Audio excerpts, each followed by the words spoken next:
205 reporter Sarah Sachs joins us this morning to give us the latest update. Thanks for joining us this morning, Sarah. Thanks, Alex and Raquel. Good morning, PVHS. As of this morning, they are still at war. There was discussion about a ceasefire, but that was shot down. This war might be a little confusing, and some may be asking themselves, why are these two groups fighting? Well, I have the answer. A new war has broken out. Israel and Hamas are back where they started. In 1967, there's a war between Israel and all of her neighbors. Very controversial. Some people say the Israelis started it. Other people say the Israelis were defending themselves. Hamas, a military and political-based organization, was founded in 1987 and made it clear that they had two main goals in mind. One, to remove the Israeli people from their Holy Land, and two, create a Shia Islamic state.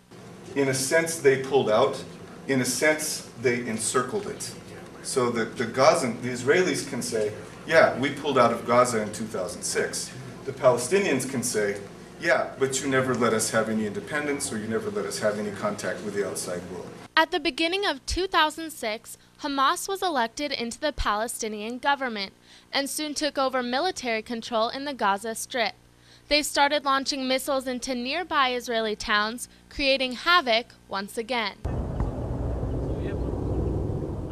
That summer, a war with Lebanon also began, but Israel and the Lebanese government called a ceasefire. Lebanon saw it as a win.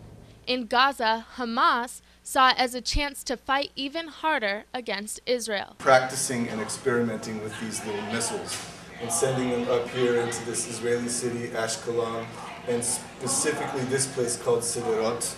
A lot of them have landed there. So what Hamas has done is they've made themselves very annoying to Israel. And Israel was fed up. So from this past June to December 19th, Israel and Hamas had their own ceasefire. And when it expired just 3 weeks ago, Hamas launched even more Qassam rockets than before.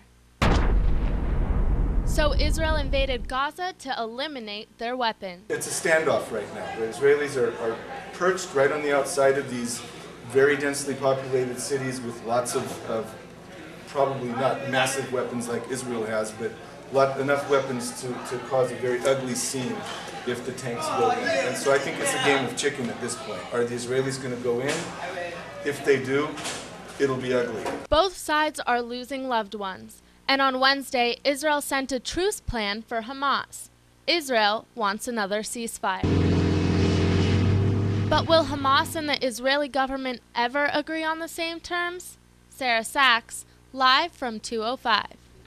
This isn't just a regional conflict. Feelings run deep worldwide.